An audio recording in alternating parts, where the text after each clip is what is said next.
Huh. Check out this cool spot. It's a natural bridge.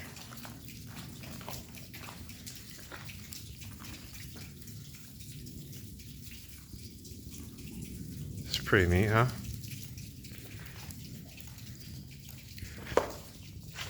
These national parks here in Alabama are largely unvisited. It's crazy how many of the picnic tables and whatnot just have moss growing over them. These Alabama folks, they're not a lively group. I was told that by a guy from Alabama the other day. He said, I don't know if you notice this or not, but we kind of like to just stay inside. Oop.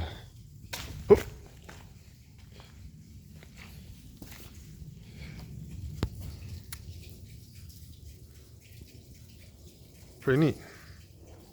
Gotta watch where I'm stepping. It's pretty greasy down here.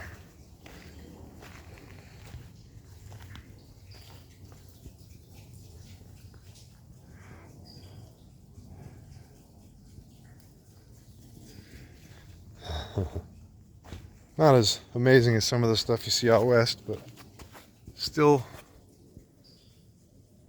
pretty cool.